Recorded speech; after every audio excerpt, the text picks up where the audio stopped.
Bien, muchachos, buenos días. Vamos a dar inicio a la clase del día de hoy. Tenemos ya fijada la fecha del examen, es el jueves 6 de mayo a las 6:45, vale decir de acá a una semana. Hemos pasado algunas clases ya relacionadas a la temática.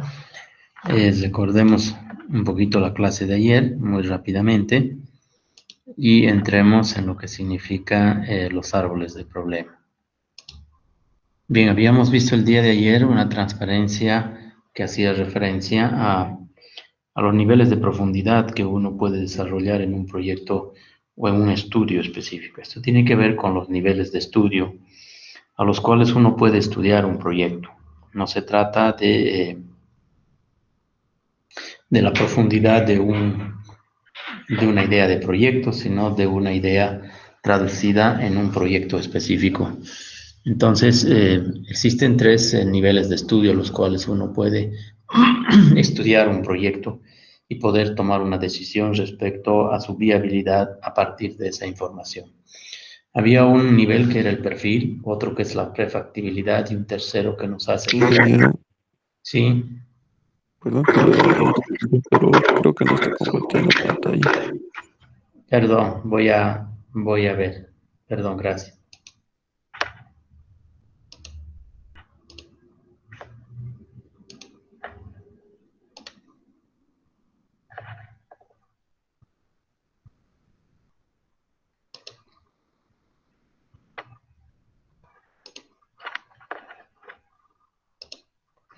Ahora, Ahora sí.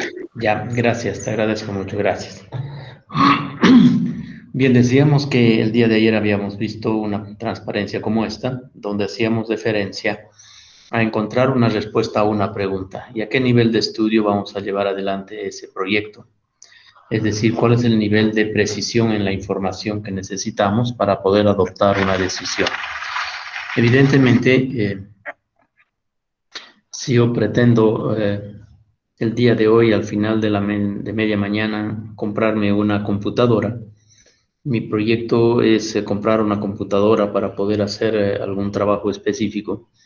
Seguramente yo voy a necesitar un nivel de precisión de información no tan complejo como si yo quisiera empezar a construir una represa en algún lugar determinado. Por supuesto que la información de ambos proyectos es totalmente integral, es información integral e interrelacionada porque tiene que ver con todas las premisas específicas que hay que tomar en consideración, pero sin embargo el volumen y la calidad de la información es totalmente diferente, ¿no? Entonces, cuando uno empieza a desarrollar un proyecto cualquiera, uno va a tener que encontrar una respuesta a esa pregunta. ¿Cuál es el nivel de información que yo necesito? Y hablando de nivel de información, estamos hablando de calidad de información. Y la calidad de la información hace referencia a la precisión de la información. Entonces, ¿cuán precisa tiene que ser la información? Eso va a depender de la naturaleza del proyecto, más no así de las premisas del proyecto. Entonces, hay tres niveles a los cuales uno puede hacer referencias: el perfil, el estudio de prefactibilidad y el estudio de factibilidad. ¿En qué se diferencian todos estos niveles de estudio? Pues todos estos se diferencian específicamente en el nivel de la información. Siempre asociamos nivel de información a calidad de la información, y calidad de la información la estamos asociando a lo que significa precisión en la información.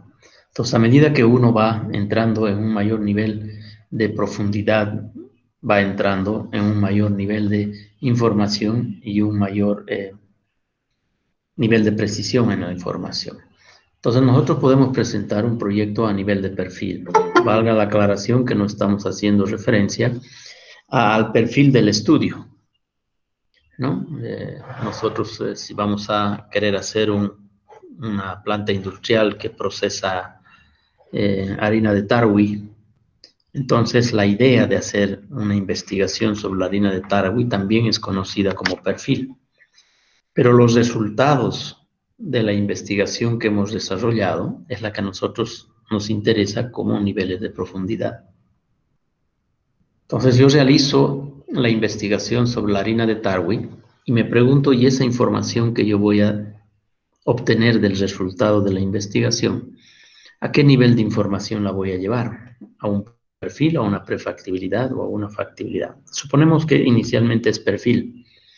Entonces eso significa que la información que yo he colocado en el perfil de ese proyecto, es decir, las 16 premisas respondidas en ese proyecto, será con información que en muchos de los casos va a ser información que representen a juicios de valor que hacen ciertas personas a partir de su experiencia o a partir de algunas aproximaciones que se puedan realizar de una manera intuitiva. Pero no estamos haciendo de ninguna manera una investigación basada en una información preliminar, eh, ni principal ni secundaria, ¿no? No son fuentes primarias ni secundarias, sino que vamos a utilizar básicamente información que nosotros podemos disponer y que en la mayoría de los casos es información muy propia del que está formulando el proyecto y por lo tanto es información de esa naturaleza, ¿no? Es como si ahora me preguntaran ¿cuánto cuesta un televisor de 49 pulgadas Smart y de la marca Samsung? Yo más o menos les podría decir que debe valer unos 3.000 bolivianos. Pero ese es mi juicio, esa es mi opinión. Si yo quisiera una información realmente precisa, entonces adoptaría la decisión de hacer una investigación. Acudo a unos 6 o 7 proveedores de televisores y cada uno de ellos me va a dar el dato preciso. Entonces, yo podría decir que a lo mejor los 3.000 bolivianos, que era mi apreciación, pudo haber estado muy cercana o pudo haber estado muy lejana. Todo depende, ¿no es cierto?, de cuál es mi grado de conocimiento que yo tengo sobre ese tipo de información. Pero los perfiles se hacen así. Si a uno le preguntan cómo sería si ahorita ustedes me preguntan cómo podríamos hacer un proyecto sobre un criadero de pollos, pues tal vez en 5, en 10 minutos te puedo yo decir de las 16 premisas mi opinión. Pero sin duda alguna, esa va a ser una opinión muy personal en base a la experiencia que uno tiene, al conocimiento que uno tiene. Pero si yo quiero mejorar el nivel de esa información, no me sirve el perfil, tendré que entrar a una prefactibilidad.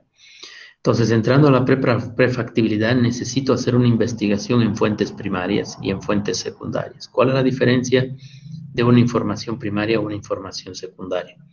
La información secundaria es aquella que existe en el medio y que por lo tanto uno puede acudir a esa información tomando como cierta.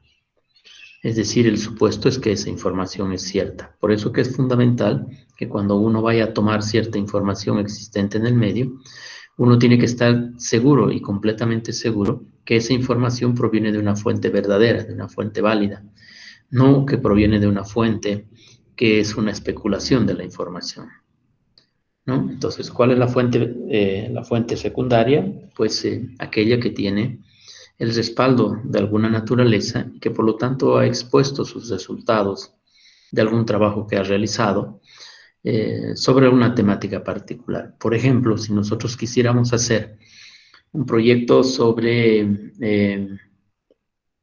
transformación de la producción de cebolla, entonces en este momento el nivel de conocimiento que tendremos seguramente de ustedes y mi persona de dónde se produce cebolla, yo más o menos puedo saber que cebolla se produce en Misque en buena cantidad y cebolla también se produce en Parotani en muy buena cantidad. Pero ¿cuáles son los volúmenes de producción? ¿Cuántos proveedores existen? ¿Cuáles son los mecanismos de compra que uno tiene que tener para poder comprar en esos lugares? ¿En qué épocas del año se produce la cebolla? ¿De qué variedades son la cebolla? ¿Cuánto es el precio que te cobran? ¿Cuánto cuesta el transporte por quintal o por arroba o por carga de cebolla? ¿Te la venden la cebolla lavada o es la cebolla con tierra? O sea, son detalles que yo no los tengo y seguramente ustedes tampoco. Entonces vamos a recurrir a una información a una información existente en el medio sobre algún estudio que ya se haya realizado, alguna investigación que se haya realizado y que sea válida. Entonces, ¿dónde yo acudiría? Pues iría a Fundaciones Valle, aquí en la avenida Salamanca, casi antesana, está Fundaciones Valle. Y esta fundación trabaja como hace 20 años en productos de esa naturaleza. Entonces, entrando yo a la biblioteca de esta fundación, pues puedo encontrar documentos que se han realizado a través de la fundación y que trae información relacionada a lo que a mí me interesa. Zonas productoras, cantidades de producción, etcétera, etcétera. Esa sería una información secundaria válida y la puedo yo utilizar y en mi proyecto puedo colocar que las zonas de producción son Misque, son Parotani y aparece una que yo no la había conocido. Y que los volúmenes de producción son tantos, las especies son tantos, los precios son tantos. Esa es una información secundaria. Es decir, es una información que tiene su importancia y que tiene su precisión, pero que es una información que no ha sido generada de ninguna manera por razones específicas de mi proyecto. Pero si yo quisiera constatar evidentemente que en Misque hay esa asociación de productores de cebolla y que tiene 30 asociados y que me pueden vender la cebolla cada 3 meses, esa información secundaria yo la puedo volver en una información primaria acudiendo al lugar y realizando la investigación en función de las variables que yo necesito en el sitio donde está la evidencia. Entonces, esa es una información primaria, la estoy utilizando con mi propia finalidad. ¿Sí? Entonces, eso es lo importante de la información. La información siempre tiene que estar argumentada y la información siempre tiene que estar refrendada por alguna situación particular. Por eso es que en los proyectos y en cualquier documento, si yo coloco una tabla de zonas productoras de cebolla, voy a colocar en la parte de abajo de la tabla, voy a colocar la fuente. Entonces colocaré fuente, Fundaciones Valle, revista número 25, página 8, 2020. ¿Qué quiero decir? Que esa información la he extraído de una revista agrícola que pertenece a Fundaciones Valle, que la habían elaborado en octubre del 2020 y que esa información está contenida en la página 25. A eso se llaman las referencias bibliográficas, las referencias documentales, que yo las tengo que colocar al final del proyecto para que la gente que quiera constatar que esa información es verdadera puede acudir a esa fuente para poder constatar que evidentemente se sacó esa información de esa manera. Pero eso es prefactibilidad, utiliza información primaria y información secundaria. Pero si los niveles de precisión no son aún aceptables para poder tomar una decisión de realizar la inversión, tendré que cambiar de nivel de estudio y voy a un estudio de factibilidad. Ese estudio de factibilidad me permite a mí, como tal, ese estudio de factibilidad me permite como tal el que nosotros podamos tener información, simplemente información primaria. ¿No? Puedo utilizar algo de información secundaria, pero la información estratégica, es decir, aquella información a la cual estoy haciendo yo referencia, que es información sobre los factores críticos que garantizarán el éxito de mi proyecto, tiene que ser información primaria, es decir, información que el proyecto va a construir a través de una investigación con la única finalidad de aportar con información verdadera al proyecto. ¿No? Lo que les decía el día de ayer, ¿no? Si yo pienso hacer yo quiero saber qué cantidad de personas viven eh, en el manzano X del departamento de Cochabamba, puedo recurrir al censo de población y vivienda, eh, solicitar la información de las extrapolaciones que se han hecho a partir del año 2012, porque es el último censo que se hizo en Bolivia, y solicitarle la información. Entonces me dirán en el manzano 25 del barrio X, hay una población estimada, no me van a decir que es la población real, es una población estimada de 4.000 personas, o que viven 400 personas. Perfecto, si yo necesito saber exactamente cuántas personas viven porque necesito ese dato, tendré que tocar puerta por puerta e ir haciendo una investigación para poder contar qué cantidad de personas. Pueden haber 400, como me dijeron, o sea, su estimación tuvo un nivel de precisión del 100%, pueden ser menos o pueden ser mucho más, ¿no? Entonces, Eso es lo importante, ¿no? Lo importante es saber diferenciar entre la información que uno necesita en los factores críticos y la información que uno necesita en no factores críticos. Todo proyecto se sustenta en factores críticos, siempre, ¿no? No todo lo que el proyecto como variable maneja son asuntos críticos, ¿no? Por ejemplo, si yo necesito ir de aquí a la cancha, de mi fundación a la cancha, yo estoy ubicado aquí en la calle España, última cuadra antes de llegar a Comteco. Si es que yo quiero ir a la final 25 de mayo, entonces estoy completamente seguro de que hay muchas movilidades. El transporte hasta San Antonio no es una variable crítica para yo transportarme, ¿sí? Pero una variable crítica podría ser la disponibilidad de un determinado producto en el mercado de San Antonio. Entonces, el transporte no es crítico porque existe una gran variedad de medios de transporte para que yo pueda llegar. No me voy a preocupar como variable crítica, pero sí me voy a preocupar la disponibilidad del producto en ese mercado, ¿no? Entonces hay un factor crítico que es el abastecimiento de lo que no, yo necesito, ese es el factor crítico, pero el transporte a los mercados para la consecución de esa variable no son asuntos críticos, pero sí son variables que están contenidas en el proyecto. Entonces, todo proyecto siempre se sustenta sobre variables críticas y los modelos de gestión que uno coloca a los proyectos siempre está sustentado solamente sobre variables críticas. Entonces, de esa manera yo encuentro el nivel de profundidad. Evidentemente, y ustedes lo saben, que la precisión en la información, la precisión en un dato de información va a estar eh, siempre de alguna manera sesgada a través de los mecanismos de la consecución de esa información. Es decir, si es que una persona me dice que va a conseguir consumir harina de tarwi, otra persona me dice que va a consumir harina de tarwi y una tercera persona me dice que va a consumir harina de tarwi, ¿cuán precisa es esa información? Es decir, ¿me está diciendo la verdad? ¿Realmente cada una de esas personas me va a comprar cada 2 días medio kilo de tarwi?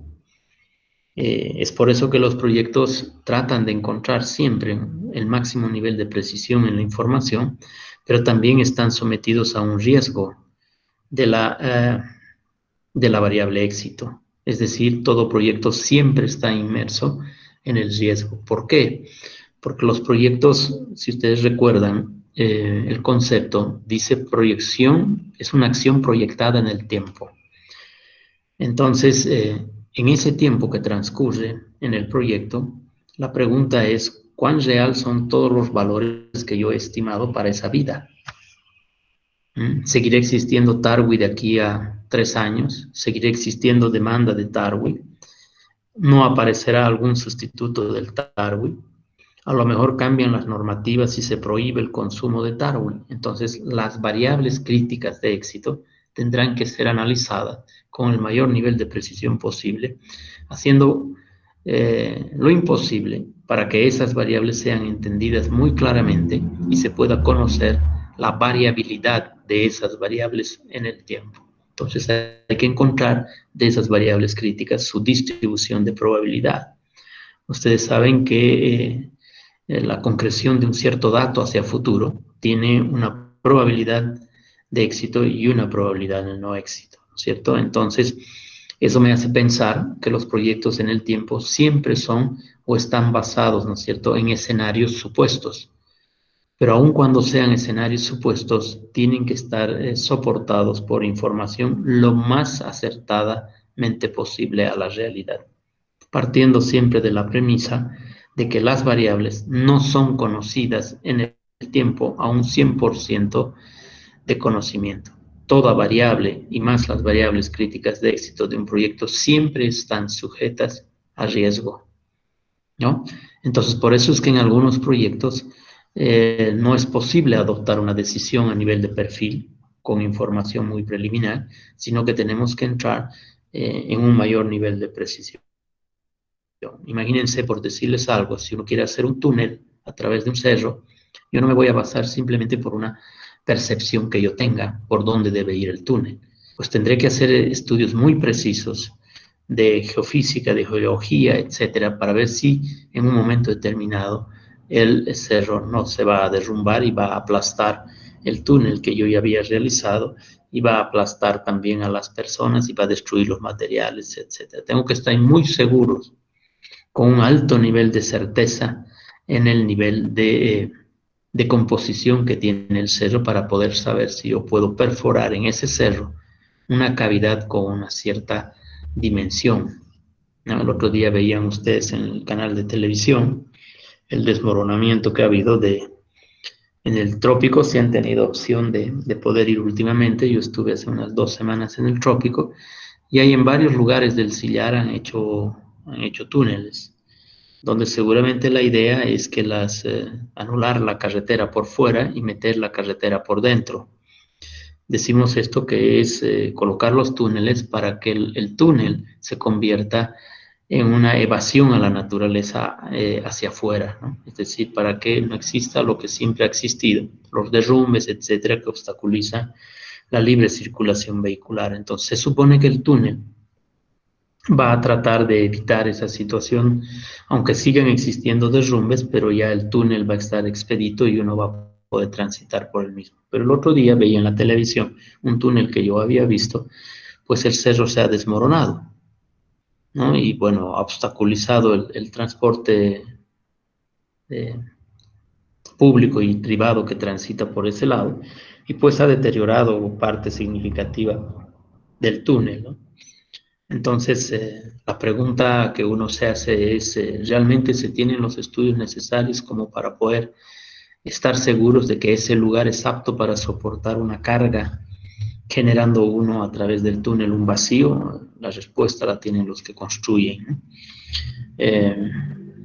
Pero bueno, la naturaleza hace su parte, y la naturaleza también se comporta en sus variables significativas de una manera, ¿no? Toda la naturaleza se ve afectada también por otro tipo de variables que no son propiamente las que pertenecen a un proyecto específico, ¿no? ¿Quién podría pensar, por ejemplo, que anoche ha querido llover, ¿no? Creo que han caído unas cuantas gotas por ahí. Una época como esta no debería llover. En el supuesto caso de que las variables se comporten de la misma manera, en el mes de fines de abril no debería haber lluvia, pero ayer quiso llover. Entonces hay la probabilidad de que se reviertan los escenarios. Eso es lo importante de los proyectos, ¿no?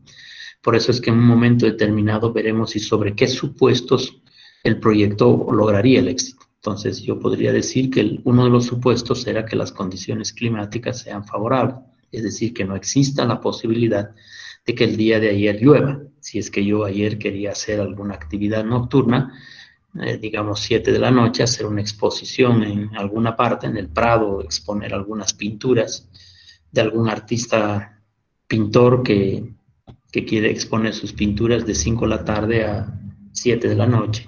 Entonces las condiciones climáticas para hacer ese tipo de emprendimiento deben ser favorables. No puede haber lluvia, no puede haber viento, no puede haber ninguna de esas cosas, ¿no es cierto? Entonces el proyecto tendrá éxito en esa variable, ¿no?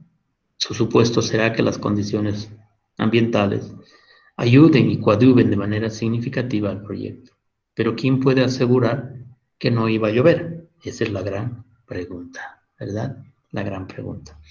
Entonces eso es lo interesante y lo importante de los proyectos, ¿no? El que podamos realmente generar una suerte de variables significativas, porque todo proyecto, vuelvo a reiterar, tiene sus variables críticas, y administrar los proyectos a partir de esas variables críticas.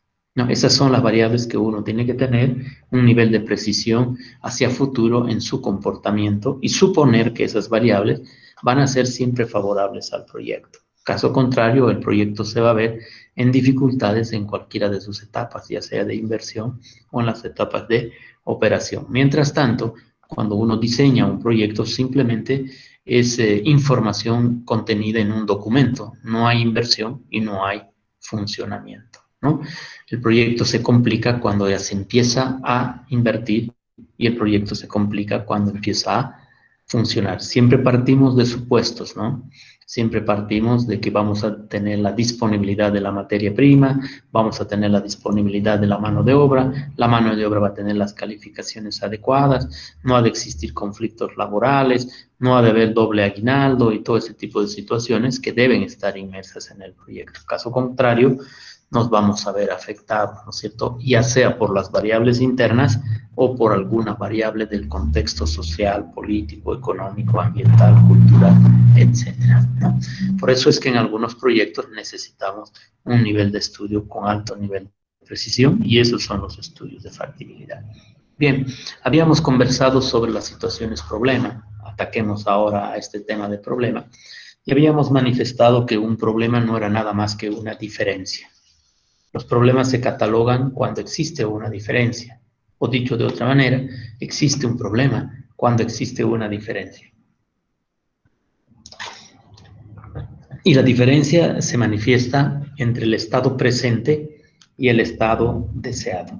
Ahí viene la situación problema, ¿no? Ahí viene la situación problema cuando nosotros encontramos un escenario donde existe una realidad y cuando deberíamos nosotros tener una otra realidad, ¿no? Entonces, cuando existe esa diferencia entre lo que está presente y lo que debería ser, hay una situación problema, ¿no? Hay muchos ejemplos. Por ejemplo, uno que estamos viviendo cotidianamente es el tema de la basura, ¿no? Ya no hay una certeza plena de que tú puedas botar basura en la esquina de tu casa con el 100% de probabilidad de hacerlo. Siempre existe algún grupo social que se apodera de la situación y hace de la situación un proyecto de conseguir algo bloqueando el botadero. Claro, es una buena medida porque la basura genera una serie de situaciones conflictivas en la sociedad.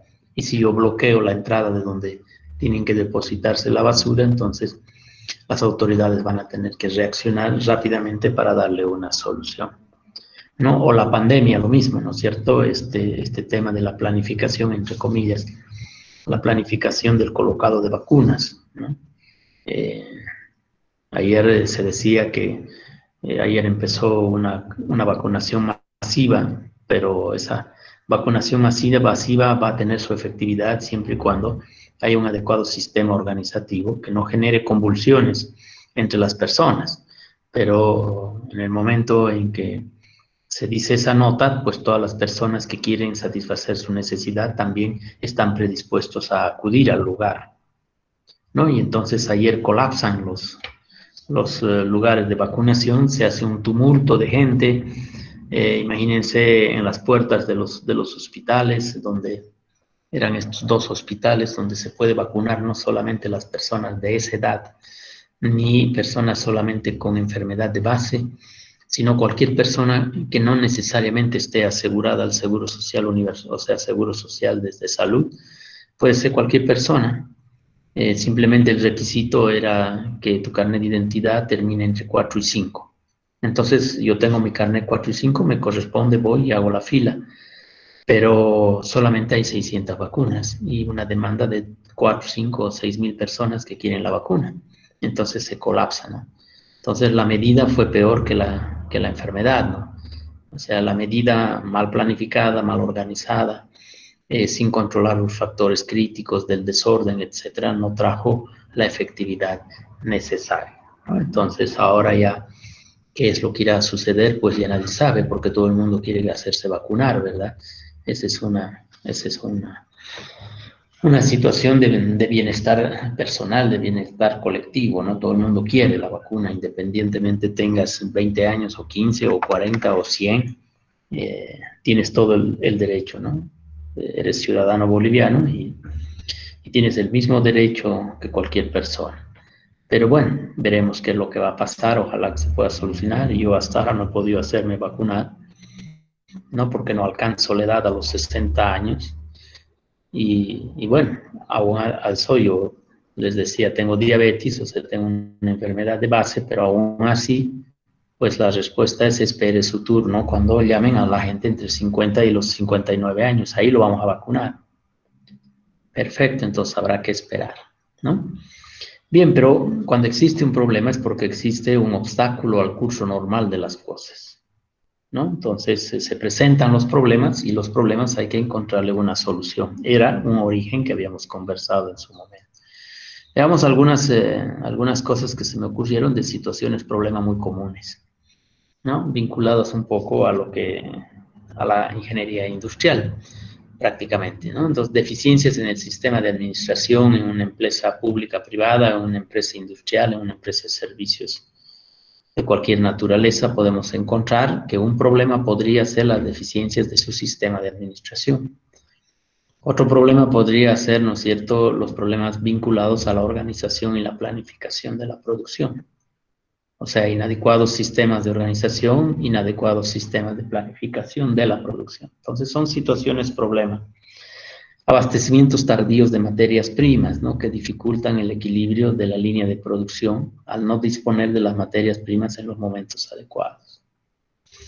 Por otro lado, inadecuada calidad en el producto final, derivado de una inadecuada gestión de la tecnología productiva y que va generando, ¿no es cierto?, problemas en el producto final. Recursos humanos no calificados, crecimiento acelerado de la competencia y liquidez económica en la empresa a la cual estamos haciendo referencia, sistemas de mantenimiento no planificados. Es decir, aquí hemos colocado 8 situaciones problema, pero seguramente si hacemos un diagnóstico situacional, vamos a encontrar, ¿no es cierto?, una cantidad considerable de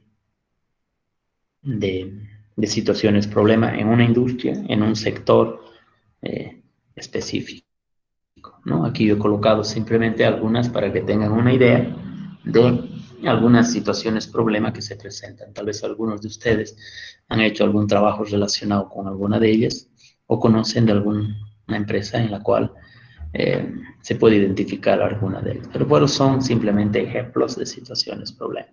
Pero ¿cómo enfrentamos cuando existe un problema en un proyecto específico? Para eso necesitamos hablar, ya sabemos que el problema es una diferencia entre un estado presente y un estado deseado. Sabemos que un problema genera la obstaculización del normal desarrollo de las cosas. Sabemos que el problema se presenta en un espacio geográfico, en un grupo poblacional, o se presenta en una institución o grupo institucional, pero existe el problema, ¿no? Y que el problema lo vamos a identificar de alguna manera, ya sea a través de la revisión documental, de la visualización de las cosas, de los talleres participativos donde se exponen ciertas realidades que se ven obstaculizadas en el mejoramiento de la calidad de vida de las personas, etcétera, etcétera. Cualquiera que sea el mecanismo por el cual haya aparecido la identificación del problema, ese problema lo vamos a tener que transformar a partir de la teoría de los proyectos en un árbol de problemas, es decir, una metodología que aparece de origen alemán. El árbol de problemas es de origen alemán y aparece entonces hace ya unas buenas décadas de la vida de la humanidad, aparece este tipo de herramienta y que la denominan el análisis de la causalidad, ¿no? Lo que está aquí arriba de la transparencia se va a llamar análisis de causalidad. Y este análisis de causalidad, que es una interpretación del problema a partir de sus causas y de sus efectos, también la investigan y detectan y determinan que es posible presentar un problema, o representar más propiamente, representar un problema en una analogía con un árbol, ¿no? Es decir, que el problema lo podríamos explicar, lo podríamos diagramar, lo podríamos graficar, lo podríamos presentar para una mejor interpretación que la literatura. Un esquema gráfico al que le llamaron árbol de problemas, y que ese árbol de problemas en realidad fue denominado de esa naturaleza por la similitud que tiene la estructuración de un problema con un árbol, ¿no? Hay una similitud y por eso lo llamaron árbol de problemas. ¿Por qué? Porque un árbol si nosotros nos fijamos en la figurita de la izquierda, un árbol tiene un tronco tiene raíces abajo y tiene ramas arriba. Lo importante e interesante de esta concepción es que las raíces, hay una raíz, otra y otra, y cada una de esas raíces se va a descomponer o se va a desagregar en otras raíces secundarias. Entonces hay una raíz principal del árbol, digamos, esta es la raíz principal, y vamos encontrando en esas raíces unas ramificaciones de otras raíces. Y lo mismo sucede en la parte superior de las ramas. Hay ramas principales, ¿no? Vamos a puntear alguna. Hay una rama principal, digamos esta de aquí, o esta de aquí. Esta rama principal que parte del tronco del árbol se va a descomponer en otras ramas. Y seguramente estas ramas se van a descomponer en otras ramas, y esas ramas en otras ramas, y así sucesivamente. Es decir, el árbol, en la parte de su follaje, en la parte superior, es un conjunto de ramas principales que se descomponen en ramas secundarias. Lo propio sucede en la parte inferior con las raíces, ¿no?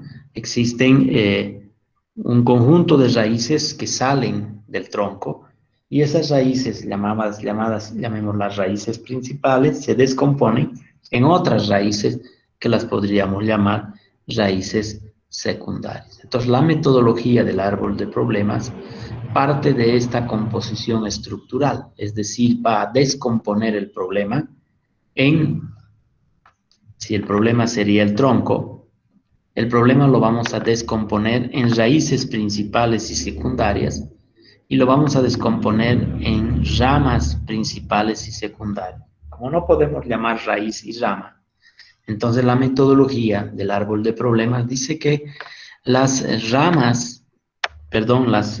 raíces principales se llamarán causas y las raíces secundarias se llamarán subcausas.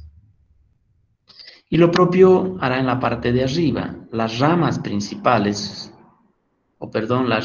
las ramas principales sí serán los efectos o consecuencias, y las ramas secundarias también serán efectos o consecuencias.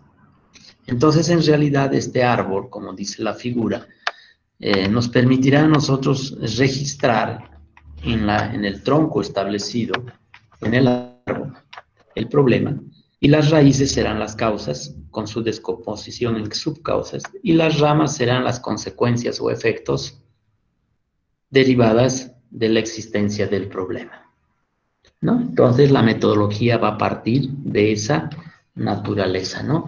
Hay un problema principal, como dice acá, hay causas y hay efectos. ¿Qué son las causas? El origen del problema. ¿Qué son los efectos? Las consecuencias del problema, ¿no? Entonces, pongamos un ejemplo, ¿no es cierto?, de los que hemos visto aquí. A ver, abastecimiento tardío de materias primas. Entonces yo voy a colocar aquí el problema, voy a escribir aquí el problema va a estar escrito aquí, abastecimiento tardío de materias primas, y yo quiero saber cuáles son las causas por las que existe eso, ¿no? Entonces, a mi planta industrial están llegando las materias primas de una manera tardía. ¿A qué se debe eso? Yo me pregunto, como gerente de producción. Entonces voy a hacer mi árbol de causas y voy a encontrar, haciendo una investigación específica, que la materia prima llega tardíamente por una mala organización de los proveedores. Es decir, que los proveedores tienen una dificultad de no organizarse adecuadamente, y por lo tanto no llegan con la materia prima a las 6 de la mañana, sino llegan a las 10:30 de la mañana. Entonces hay un retraso de la materia prima, y eso trae consigo un retraso en mi línea de producción. Entonces ya he encontrado una causa, ¿no es cierto? Una causa es la falta de organización de los proveedores para traer materias primas en los momentos concertados, ¿no? Me dijiste a las 8 y yo espero que lleguen a las 8. Entonces hemos encontrado una causa. La causa es la falta de organización o la inadecuada organización de los proveedores de materia prima, que trae consigo que la planta industrial reciba tardíamente las materias primas. Pero ahora, ¿cuál es la consecuencia de eso?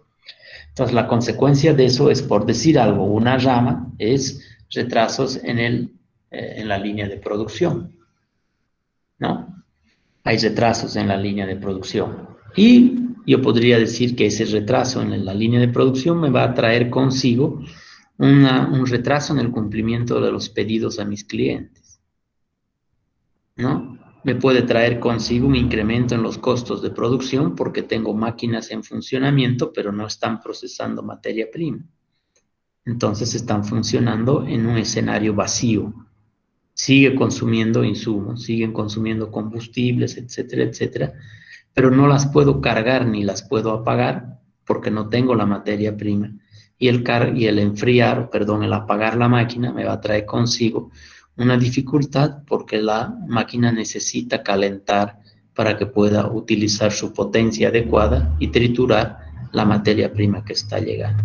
Entonces no la puedo apagar. Es lo que le sucedía, por ejemplo, a Fabose, ¿no? Cuando llegó la pandemia en Fabose, ellos tienen sus hornos de quemado de las cerámicas, etcétera, etcétera, unos hornos inmensos. Y cuando hubo la restricción de la pandemia hacia marzo del año pasado, y tuvieron que suspender la presencia de los trabajadores en las líneas de producción, me contaba el gerente que se pudo apagar el 80% de las máquinas, pero el 20% que justamente eran esos hornos no se pueden apagar porque calentar a esas temperaturas que necesitan para cocer la cerámica se logran en alta cantidad de tiempo y con alto nivel de combustible. Entonces era más fácil seguir quemando combustible a que tenga que gastar en el enfriamiento y tenga que gastar en el encendido y el calentamiento, ¿no? Entonces fíjense las decisiones que uno tiene que tomar cuando aparece una variable no controlable, en este caso, que era la pandemia, pues nadie controlaba la pandemia, ¿no es cierto? Pero bueno, son variables de contexto, ¿no? Y bien, entonces estos escenarios son esos. Le hemos puesto un pequeño ejemplo. En el retraso en la entrega de materias primas se debe a la desorganización de los proveedores de materias primas, ahí tenemos la causa, y los efectos serían, ¿no es cierto?, un retraso en la línea, en la producción de la línea de cerámicas, por decir algo, y eso trae consigo incumplimiento en los pedidos y eso va a traer consecuencias de quejas aceleradas de los compradores y eso va a traer consigo pérdidas de participación en el mercado y eso va a traer consigo disminución de los ingresos, eso va a afectar a los estados de resultados, eso va a afectar a los flujos de caja, eso va a afectar a la rentabilidad y eso va a afectar al valor económico de la empresa. Entonces, imagínense simplemente un problema como el del retraso en las líneas de producción ha traído todo lo que hemos visto en consecuencias, ¿no? Entonces, ¿qué tengo que hacer? Un proyecto para poder garantizar que la materia prima esté en cantidad, calidad y en el momento requerido. A lo mejor tengo que renegociar con los proveedores, a lo mejor tengo que cambiar de proveedores, a lo mejor tengo que recomponer el nivel de compra, ¿no? El nivel de compra y cambiar la forma. Por ejemplo, yo les pongo el ejemplo real, ¿no? Yo trabajé 5 años como gerente de las plantas industriales de Dilma, o sea, a mi cargo estaban las 5 plantas, y la planta de frutas tenía una situación muy diferente a Bimbo, que era panificadora. ¿Por qué? Porque en Bimbo tú compras harina y produces las marraquetas, los panes, las tortas, los queques, las galletas. No hay dificultad en eso. Pero cuando tienes una planta procesadora de frutas al jugo, frutas o vegetales en vinagre, etcétera, tienes una dificultad porque tienes que ser muy preciso en la planificación de la materia prima, ya que los vegetales y las frutas son temporales, o sea, están presentes en ciertas cantidades, en ciertos momentos determinados de la gestión operativa de los años calendario, ¿no? Si ustedes han debido ver, hay unos pepinillos muy chiquititos que deben ser del tamaño de un medio dedo más o menos, y un poco menos, que son de cóctel, ¿no? O sea, son pepinillos de cóctel que se colocan unos 18 pepinillos en un frasco muy pequeño. Entonces los pepinillos son muy chiquititos. Pero ¿qué sucede con esos pepinillos? O sea, el producto es un producto de muy buena rotación, es un producto de buena rotación, pero generalmente el pepinillo se lo consume hacia finales de año, ¿no? Cuando hay fiestas navideñas, fiestas de Año Nuevo, etcétera, es donde más demanda existe. Pero curiosamente el pepinillo se producía en abril. O sea, la oferta comercial por parte de los proveedores era en el mes de abril y mayo, pero tú lo comercializas en una fuerte cantidad en los meses de noviembre y diciembre, ¿no? Entonces, fíjense, tú vendes en noviembre y diciembre y tienes que comprar la materia prima en abril y mayo, ¿no? Entonces, ¿qué es lo que tenías que hacer? Pues comprar, ¿no es cierto? Toda la producción, o sea, comprar la materia prima para toda la producción del año, pero como son productos perecederos, es decir, mueren en el tiempo, tienes que ya procesarlos, dejarlos en un semiprocesamiento. Básicamente lo único que se hacía era remojarlos en, eh, en, en turriles de plástico, se llenaba vinagre y se colocaba los pepinillos. Y cuando ya tú tenías el programa de venta establecido, ibas sacando los pepinillos y les vas completando el proceso productivo hasta tener el producto adecuado para ser envasado en un frasco de vidrio. Pero fíjense, ¿no es cierto?, la previsión que tú tienes que tomar y el capital de trabajo que necesitas para comprar pepinillo. Se compraban casi como 14 camiones de pepinillo. Entonces tienes que tener capital operativo para comprar 14 camiones para poder cubrir el costo de almacenamiento semiprocesado de esos pepinillos, ¿no? Entonces necesitas un capital de trabajo bastante considerable, porque si tú quieres comprar, ¿no es cierto? Quisieras comprar en el mes quisieras hacer una compra en el mes de agosto, pues no te va a vender nada, no te va a vender absolutamente nada, no ha de haber pepinillo. Puedes comprar otra verdura o puedes comprar otra fruta, pero pepinillo ya no, ¿no? Entonces tienes que abastecerse con tiempo. Entonces esas son situaciones, problemas que se presentan y uno tiene que manejar y administrar. Por eso se llama planificación de la producción, porque tú planificas la izquierda, el medio y la derecha. ¿Qué es la izquierda? En las materias primas y los insumos. El medio son los procesos y la derecha son los productos, ¿no?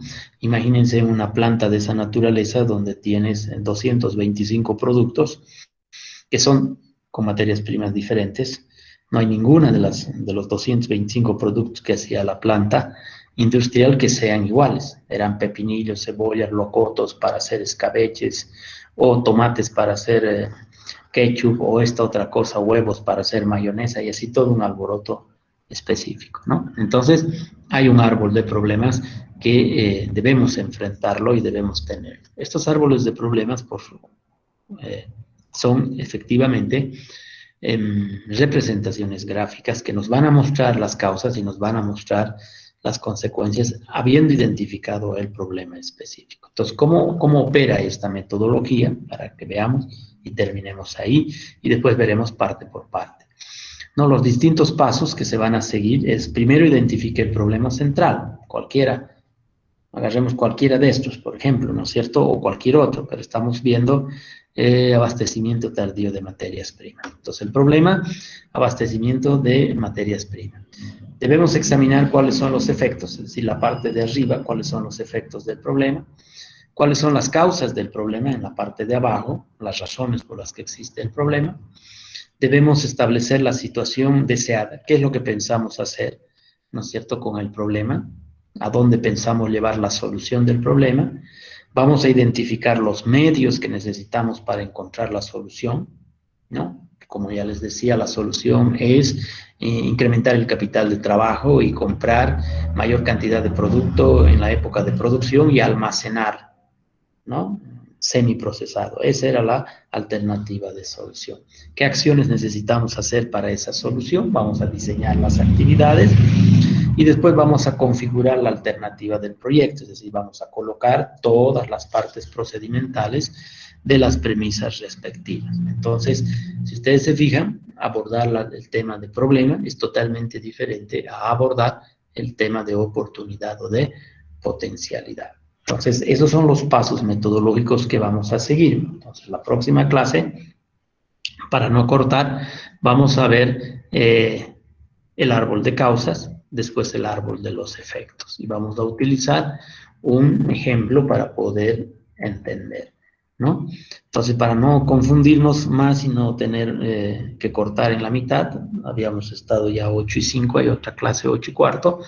Entonces, esto es lo que nos interesa, ¿no? El árbol de problema. ¿Cómo podemos un problema representarlo gráficamente, cumpliendo una normativa establecida para que tu árbol sea válido, entendiendo que lo que está debajo del problema son causas o procedencia del problema y lo que está arriba son tus consecuencias o tus efectos.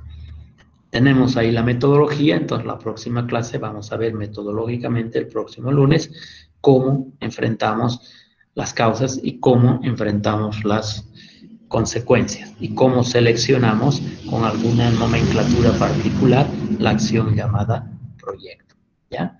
Por el momento quedémonos hasta aquí con esta situación del árbol de problemas, que es una cosita interesante, muy agradable, pero tiene sus características particulares. Bien, entonces vamos a quedar ahí para no perjudicar a alguna gente que tiene clases y nos estaríamos viendo, habíamos estado en 8 y 10, nos estaríamos viendo el día lunes a las 8 y cuarto de la noche.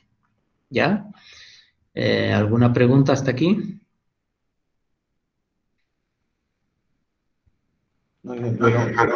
Ya, gracias. Entonces nos estaríamos viendo el lunes y sí, vamos a ver cómo nos va el tiempo para ver si podemos tal vez no dar examen el jueves y dar examen el lunes próximo para que tengan ustedes un tiempito tal vez, no sé, vamos a ver, de poder hacer unos ejercicios. Tal vez yo les puedo pasar unos 3 o 4 ejercicios para que en ese fin de semana los hagan, ¿no?